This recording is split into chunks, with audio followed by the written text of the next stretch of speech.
Hay gobiernos como el de Andalucía que no quieren más análisis técnicos, sino la propuesta y aplicación de medidas reales que ayuden a paliar los efectos de la sequía. Vamos a ver cómo ve la situación el secretario general de COAG, el responsable nacional de este sindicato agropecuario, el lorquino, Miguel Padilla. Señor Padilla, bienvenido, buenas noches. Buenas noches, encantado. Gracias por acompañarnos. Una vez celebrada esta reunión, ¿qué retrato, qué radiografía nos hace de la situación actual de la agricultura y de la ganadería?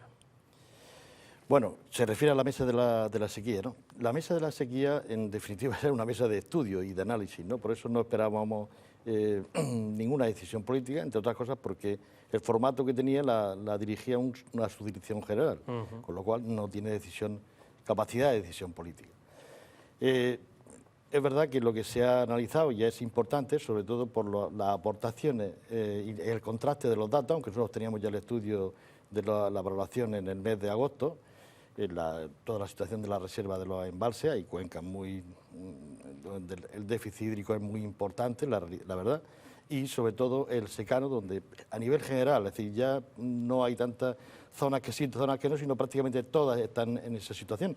Y también la ganadería, es decir, aunque aquí en la región de Murcia sea menos, digamos, importante la situación que afecta, pero sí hay zonas donde ahora mismo el simple abastecimiento de agua está siendo casi imposible, incluso lo que es la alimentación.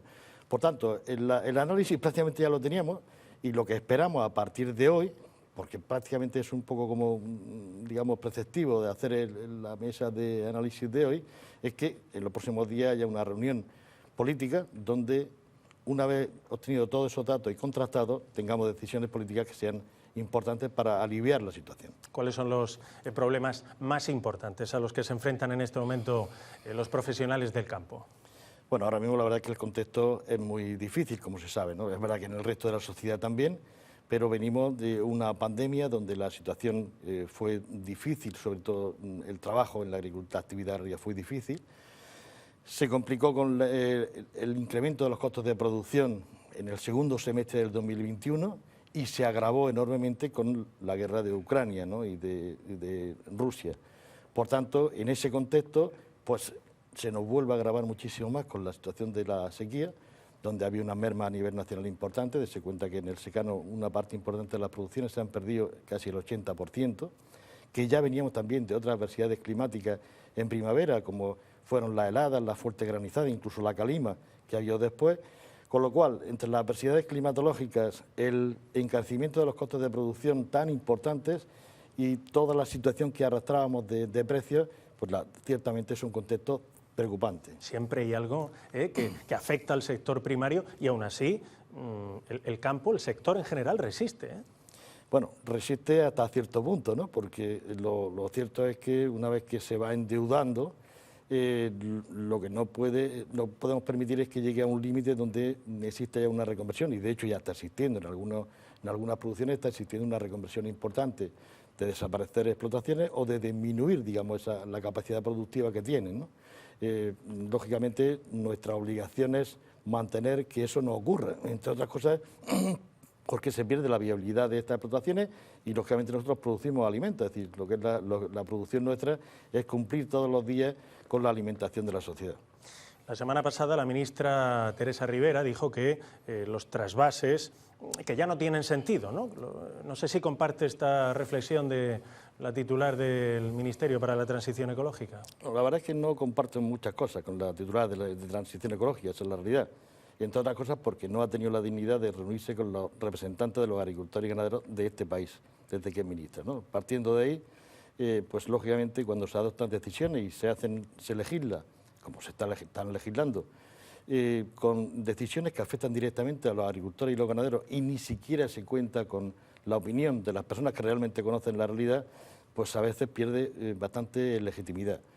Con respecto a lo que me preguntaba de los trasvases, lo que sí hay es una crispación enorme con respecto al regadío, que no comparto en absoluto, entre otras cosas porque el regadío, aparte de generar riqueza, fija población en los pueblos, ahora que tan de moda está de los pueblos vaciados y todo lo demás, no solamente lo que es en la costa, sino en el interior. Y evidentemente lo que habría que hacer, y es lo que siempre se ha pedido, ¿no?, es una gestión hídrica razonable dentro de este país. Y por tanto, ni me valen las posturas populistas, ni me valen las posturas fundamentalistas, pero yo creo que las decisiones más acertadas son justamente las del sentido común, ¿no?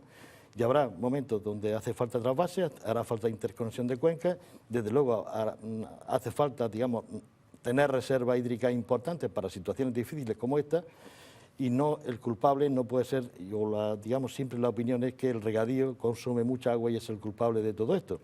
Yo no estoy de acuerdo con las hectáreas ilegales, entre otras cosas porque producen una competencia y deben de ser lo que está legalizado. Ahora bien, de eso a criminalizar lo que es el regadío, pues ciertamente no estoy de acuerdo. Y estando como están las cosas, ¿cómo planifica el sector agrario hoy día pues su trabajo a corto y medio plazo?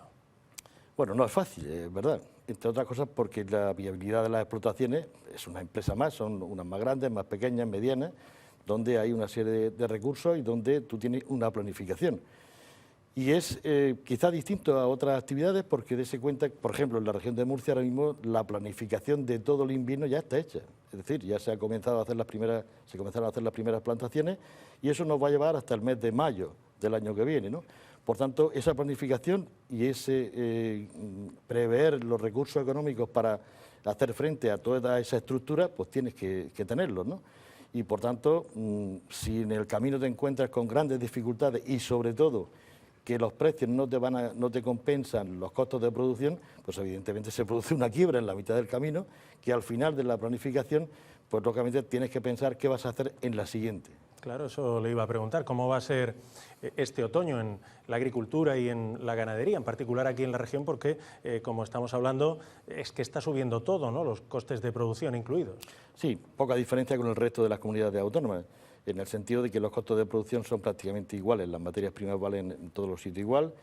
Tenemos como se sabe, la evolución de los costos en los últimos meses cada vez más es una auténtica barbaridad, toda la energía eléctrica, fertilizantes, toda la situación de los carburantes.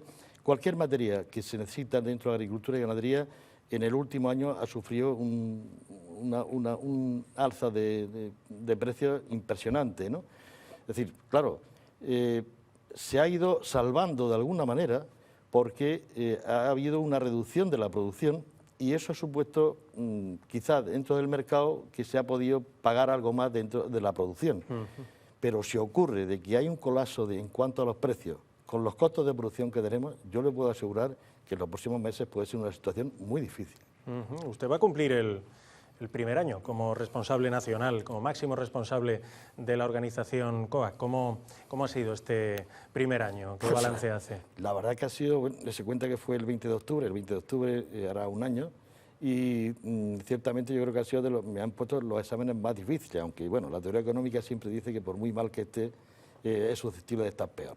Pero nos hemos encontrado con una salida de la pandemia, con un encarecimiento de los costos de producción brutales, con una guerra que nos ha incrementado esas dificultades y sobre todo por la escasez de muchísimas materias primas. Y bueno, yo creo que en el próximo año, si lo continuamos, seguro que nos saldrán cosas nuevas, pero yo creo que los exámenes que hasta ahora nos han puesto durante este año son suficientes, por lo menos para mí. Yo ya le puedo asegurar que eso, más exámenes, si es posible, no. En su primera intervención dijo que cada vez eran menos los agricultores y cada vez más difícil el relevo generacional, ¿no? ¿Ha cambiado algo un año después? No, nada. No ha cambiado. Dese cuenta que en los próximos 10 años, de cada 10 agricultores se van a jubilar 6. Y el relevo generacional no va ni mucho menos acompañando a esos números que van a dejar la actividad agraria. Todo lo contrario, está muy lejos de esas cifras. Y cada vez se está concentrando la producción en menos manos. Dese cuenta que hoy prácticamente el 7% de las explotaciones están controlando el 40 y tantos % de la producción, ¿no?